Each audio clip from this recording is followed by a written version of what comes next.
आसमान इतना काला है, लगता नहीं है कि आज बारिश रुक पाएगी। अपनी मेहनत मजदूरी करके किशन भीगता हुआ घर लौट रहा था।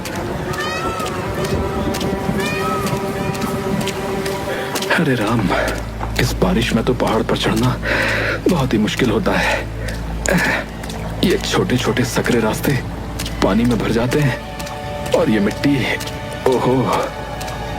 इतने में ही किशन का पैर फिसल गया और वो नीचे गिर गया।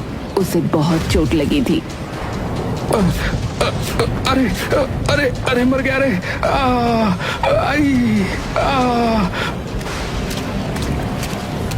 जैसे तैसे वो अपने घर पहुंचा तो उसने देखा कि उसकी पत्नी मोमबत्ती के उजाले में उस कच्चे घर के अंदर से पानी बाहर निकाल रही थी।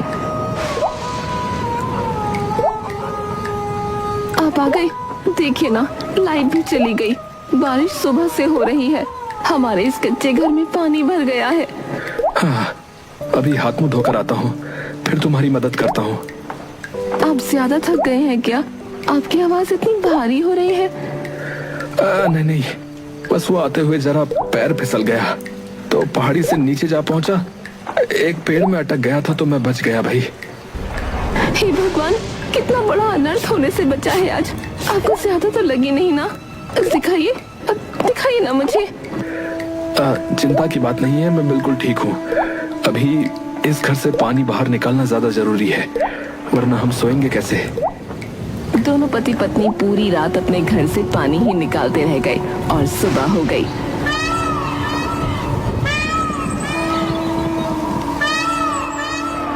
सुबह हो ही गई, लेकिन बारिश तो अब तक न रुकी। भाग्यवान, थोड़ी देर मैं सोने जा रहा हूँ।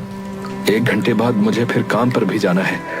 सब कुछ तो गीला हुआ पड़ा है यहाँ पर। उनके घर में लोहे का एक बक्सा था। किशन उस बक्से के ऊपर जाकर सो गया। उनके कच्चे घर की छत टपक रही थी। पानी सीधे घर के अंदर आ रहा था।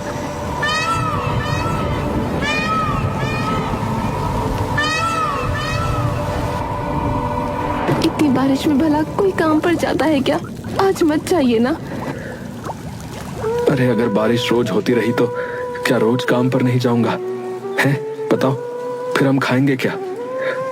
तुम मेरी इतनी चिंता मत किया करो भाग्यवान, मैं समय पर लौट आऊंगा। वो मुझे आपको कुछ बताना था। आप पिता बनने वाले हैं।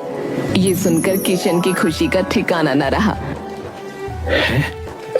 क्या तुम सच कह रही हो? आज तुमने मुझे जीवन की सबसे बड़ी खुशी की बात सुनाई है। तो मुझे और मेहनत करनी होगी ना। अब तो मैं पिता बनने वाला हूँ। भाग्यवान, शाम को आते हुए मिठाई लेकर आऊंगा। किशन खुशी खुशी काम पर लौट गया।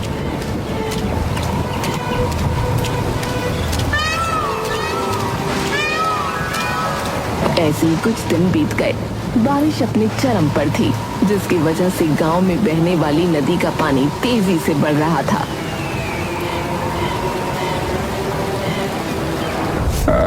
नदी की लहरें जो हैं काफी तेज हो गई हैं भाई, खूब ऊंची उठने लगी हैं। लगता है बाढ़ आने वाली है। राजेश, हमें गांव वालों को आगाह कर देना चाहिए, मुझे लगता है। मुखिया जी, मेरी बात सुनिए, मैं बता रहा हूँ आपको कुछ।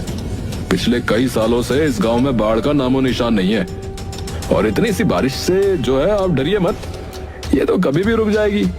लेकिन आप उस बारे में सोचिए, इस गांव में खूब कारोबार फैला हुआ है मेरा और आपका भी, समझ गए? अगर गांव वालों को बाढ़ की खबर दे दी ना तो वो डर कर जो है यहाँ से चले जाएंगे, समझे? और हमारा काम ठप हो जाएगा। और अगर बाढ़ आ गई तब तो सब कुछ नष्ट हो जाएगा।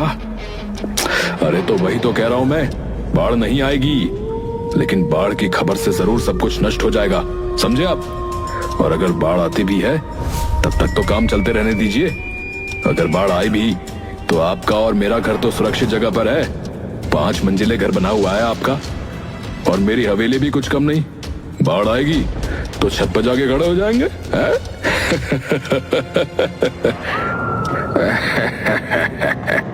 राजेश बाजार की तरफ निकल पड़ा।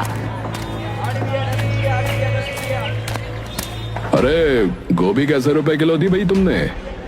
20 रुपए किलो है साहब। अरे इन लोगों ने तो लूट मचा रखी है, लूट। कि इतने में ही राजेश की नजर अपने भाई किशन पर गई। वो भी बाजार में फल और सब्जी खरीद रहा था।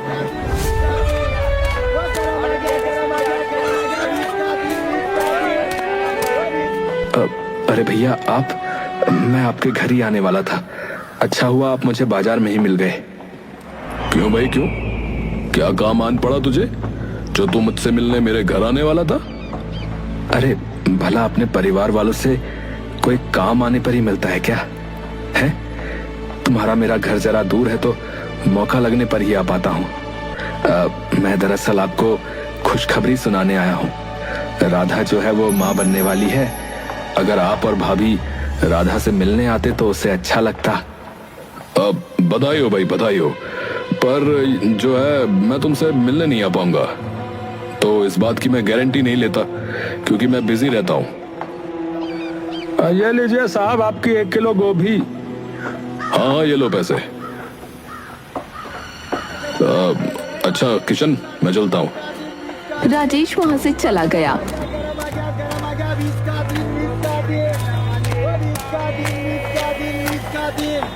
और कुछ ही पलों बाद फिर से बरसात शुरू हो गई। अरे बरसात फिर शुरू हो गई। घर पहुंच जाता हूँ। जैसे तैसे करके किशन अपने घर पहुंचा।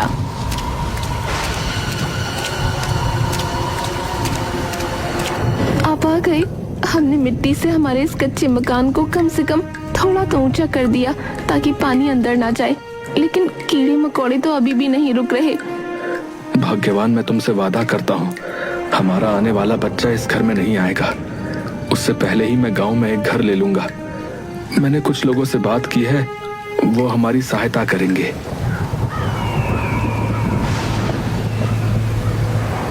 और वहीं दूसरी तरफ राजेश जब अपनी पत्नी ट्विंकल को राधा के माँ बनने की खबर सुनाता है, ट्विंकल के कान से धुआं निकलने लगता है क्योंकि ट्विंकल की कोई औलाद नहीं थी।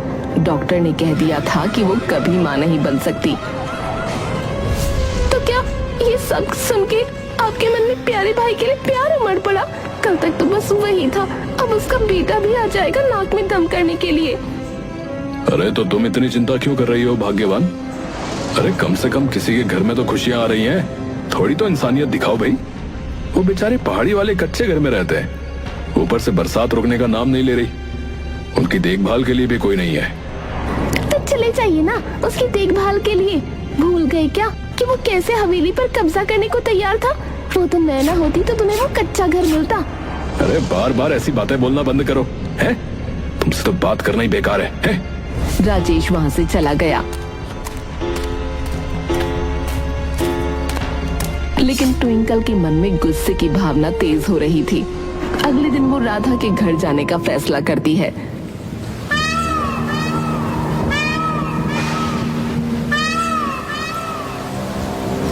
ट्विंकल को अपने दरवाजे पर देखकर राधा खुशी से भूली नहीं समाई। दीदी आप यहाँ आइए, आइए अंदर आइए। कैसे आना हुआ दीदी? पहले से बहुत सुंदर लग रही हो आप।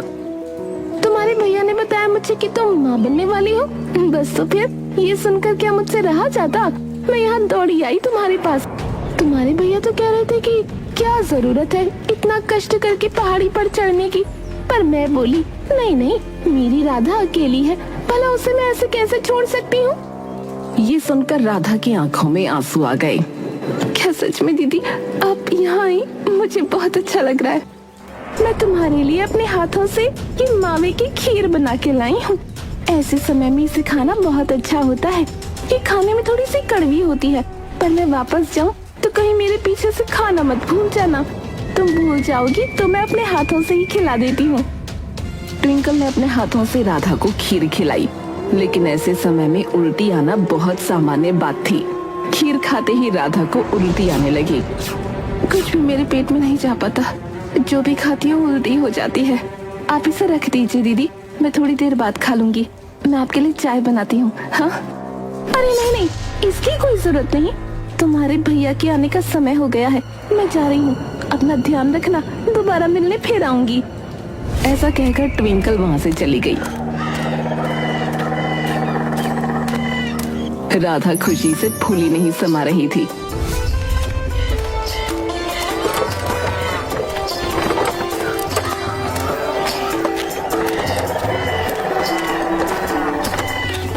किशन जब घर पहुंचा तो उसने देखा राधा खुशी से झूम रही है।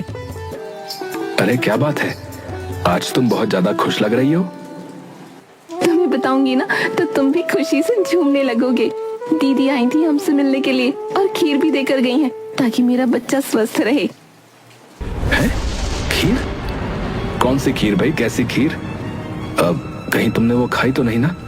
लाओ मुझे दिखाओ जरा। राधा किशन को खीर दिखाती है। किशन फौरन बाहर गया।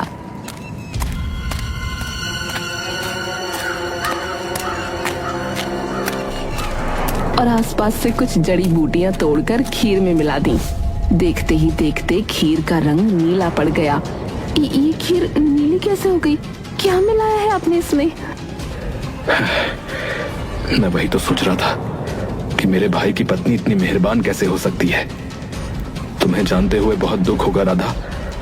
इस खीर में वो जहर मिला कर लाई थी। न जाने वो जहर हमारे बच्चे के लिए था या तुम्हारे लिए। भला कोई इस हद तक कैसे गिर सकता है? मैं अभी के अभी बड़े भैया के पास जा रहा हूँ। नहीं नहीं, आप उनके पास मत जाइए, बहुत बड़ा बवाल हो जाएगा। मुझे तो लगा कि दीदी को शायद बच्चे की बात सुनकर हमारे पुराने दिन वापस याद आ गए होंगे, लेकिन मुझे क्या पता था, वो तो इसे खत्म करने आई थी। राधा रोने लगी। किशन उसे समझा रहा था। वहीं दूसरी तरफ ट्विंकल को लग रहा था कि अब राधा का काम तमाम हो चुका है। वो अपने घर की कुर्सी पर बैठकर आराम से टीवी देख रही थी, लेकिन कुछ ही पलों में लाइट चली गई और राजेश भी हड़बड़ी में घर में दाखिल हुआ। अरे अरे तुम यहाँ आराम से बैठी हो, टीवी देख रही हो, हैं? गांव में गजब हो रहा है। नदी का पानी अब बाहर आने लगा है। इससे पहले घर तक आए, चलो यहाँ से चलते हैं। अरे कुछ नहीं होगा, इतने सालों से जब बाढ़ नहीं आई तो अब क्या आएगी? बारिश की वजह से लाइट चली गई होगी। आप आराम से धीरज रखिए। अरे मैंने कहा ना जल्दी से सामान बांधो। अरे सुनाई नहीं दे रहा है क्या तुम्हें? है? कि इतने में ही गांव वालों के चिल्लाने की आवाजें आने लगी। ये सुनकर ट्विंकल फौरन उठी और जरूरी सामान बांधने लगी, लेकिन उस जरूरी सामान में भी ट्विंकल ने सिर्फ पैसे ही बांधे थे। वो दोनों फौरन घर से निकल पड़े।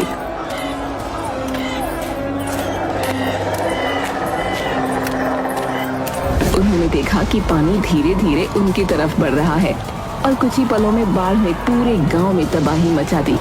पहले पानी ने लोगों के घरों को तबाह किया, उसके बाद लोग पानी के बहाव में बहने लगे।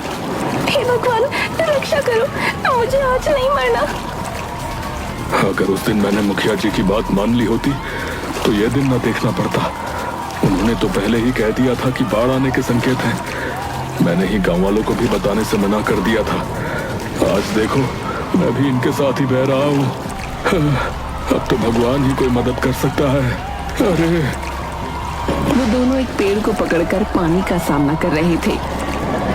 जब गांव में बाढ़ आने की खबर किशन और राधा को लगी, जी सारे पक्षी शोर मचा रहे हैं, गांव में जाकर देखिए ना क्या हो रहा है। दाई माँ बता रही थी कि गांव में बाढ़ आने के संकेत हैं, लेकिन मुखिया जी और राजेश भाई साहब ने दिलासा देकर गांव से न जाने दिया किसी को। देखिए ना जरा, कहीं कोई अनहोनी तो नहीं हो रही। भाग्यवान, मैं उनकी मदद करने बिल्कुल नहीं जाऊंगा। मेरा इस दुनिया में तुम्हारे अलावा कोई भी नहीं है। भूल गई कि कैसे तुम्हारे बच्चे को और तुम्हें उन्होंने मारने की कोशिश की थी। मेरा हंसता खेलता परिवार उजाड़ने की कोशिश की थी। वो सारी बातें बाद में, प्लीज अभी आप जाइए ना, वरना मैं चली जाऊंगी। तुम कितनी जिद्दी हो। चलो तुम अपना ख्याल रखो, मैं आता हूँ। राधा किशन को एक मोटी सी रस्सी दे देती है, जिसे लेकर किशन पहाड़ी से संभल कर समझ कर नीचे उतरा। बारिश भी रुकने का नाम नहीं ले रही थी। पहाड़ी ही बची हुई थी, पूरा गांव पानी में डूब चुका था। किशन को पहाड़ी के पास जितने भी लोग दिख रहे थे, किशन ने उन सभी को अपने पास बुलाने की कोशिश की। सुनिए, मैं सुरक्षित जगह पर हूँ। मैंने ये रस्सी एक बहुत ही मोटे पेड़ से बांध दी है। आप लोग इसे पकड़कर ऊपर आ जाइए। देखिए, डरिए नहीं, धीरे धीरे करके आ जाइए। सामान छोड़िए, पहले आप अपनी जान बचाइए। किशन की बात सुनकर महिलाएं और बच्चे रस्सी पकड़कर पहाड़ी पर चढ़ने लगे। पहाड़ी पर बचे हुए लोगों को किशन किसी भगवान के फरिश्ते की तरह लग रहा था। ट्विंकल ने जब देखा ढेर सारे लोग पहाड़ी की तरफ जा रहे हैं, वो अपने पति से बोल पड़ी। जी सुनिए ना, अभी कोई मदद नहीं आई है। लोग ना पहाड़ी की तरफ जा रहे हैं। हम भी कैसे भी करके पहाड़ी पर पहुंचते हैं, वहां तक पानी नहीं जा सकता। पानी का बहाव इतना था कि पेड़ को छोड़ पाना नामुमकिन था। वो लोग फंसे रहे। भाग्यवान लग रहा है, अब मुझ में इस पेड़ को पकड़ने की शक्ति नहीं बची। कुछ ही पलों में ये पेड़ भी बह जाएगा। ये हमारा आखिरी समय है। कि इतने में ही उन्हें एक तेज आवाज सुनाई दी। आवाज किशन की थी, जो एक रस्सी में पत्थर बांधकर अपने भाई और भाभी की तरफ फेंक रहा था। भैया, मैं आपके पास ये रस्सी फेंक रहा हूँ, इसे जोर से पकड़कर मेरे पास आइए। राजेश और ट्विंकल ने जरा भी देर नहीं की। उन दोनों ने वो रस्सी पकड़ ली, लेकिन पानी के बहाव की वजह से वो आगे नहीं बढ़ पा रहे थे। किशन अपनी पूरी ताकत से वो रस्सी खींचता है और जैसे तैसे करके अपने भैया भाभी को पहाड़ पर सुरक्षित जगह पर ले आता है। वो लोग अपनी आंखों से गांव का खौफनाक मंजर देख रहे थे।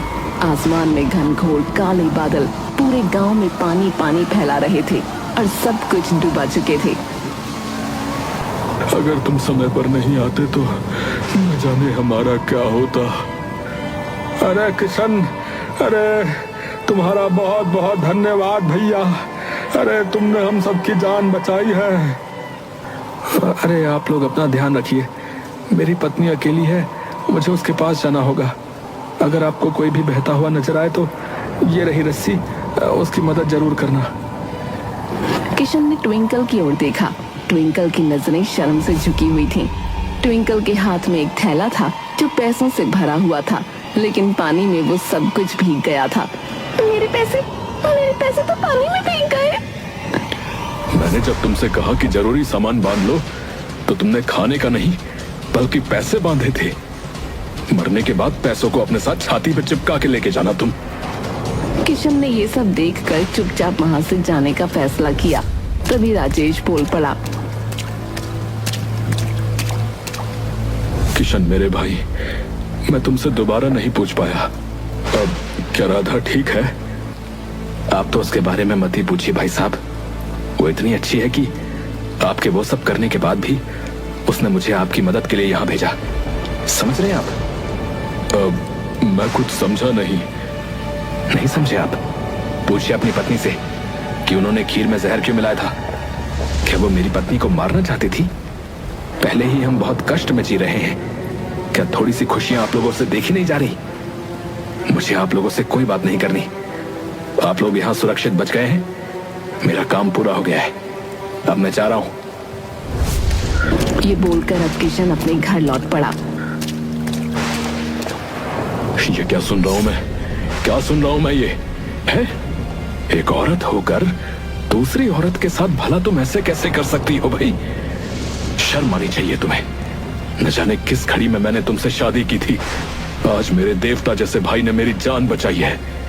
वो अपनी पत्नी को उस हाल में छोड़कर सिर्फ मेरे लिए यहाँ अपनी जान दांव पर लगाने आया था। हे भगवान, इतने सालों से मैं क्या करता रहा। मैं जा रहा हूँ उसके पास। मुझे भी अपने साथ ले चलिए ना। राधा के पैरों में गिरकर मुझे उससे माफी मांगनी है। स्वार्थ में मैं इतनी अंधी हो गई कि मुझे उसके होने वाले बच्चों की खुशियाँ भी नजर नहीं आई। ट्विंकल अपने पति के सामने बहुत रोई और गिड़गिड़ाई, जिसके बाद वो दोनों पहाड़ी वाले कच्चे घर पर जा पहुंचे।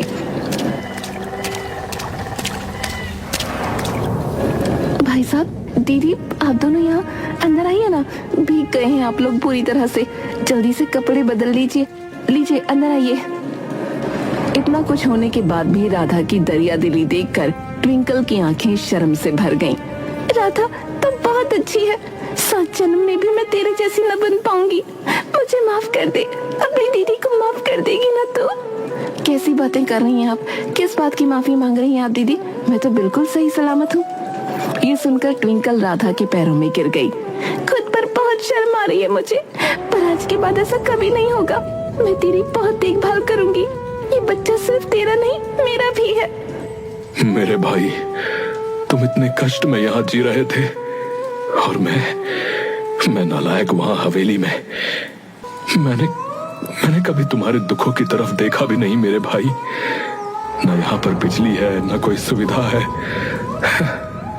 चलो चलो, आज से तुम मेरे साथ हवेली में रहोगे। चलो। किस हवेली की बातें कर रहे हो भैया आप? वो हवेली, अब तक तो बाढ़ में उस हवेली की ईंटें तक बह गई होंगी। नजर उठाकर देखिए, कुछ भी नहीं बचा। पूरा का पूरा गांव तबाह हो चुका है। आप अपना दिल छोटा मत कीजिए, जान से बढ़कर कुछ नहीं होता। आपने जो कुछ भी कमाया वो सब दोबारा हासिल कर लीजिएगा।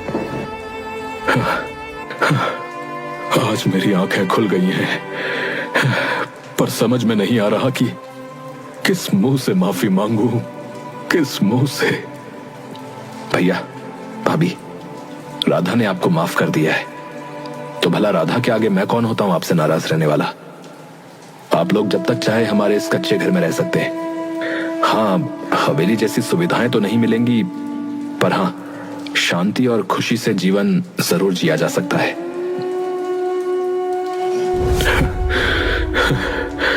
पूरी जिंदगी मैं तुझसे बस नफरत ही करता रहा रे। लेकिन तू तो देवता है, देवता। हम सब मिलकर इस छोटे से घर में रहेंगे और धीरे धीरे इस घर को बहुत सुंदर बनाएंगे। लेकिन उससे पहले पहाड़ी के रास्ते को ठीक करना होगा।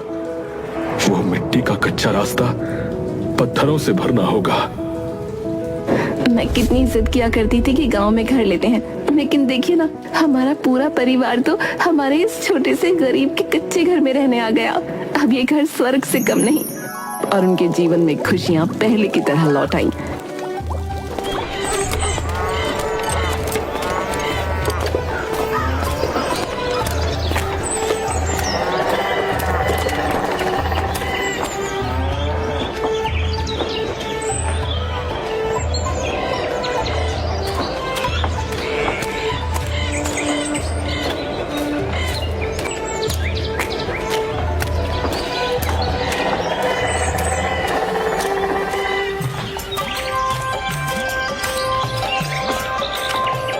कुछ ही समय बाद राधा ने एक प्यारे से बेटे को जन्म दिया।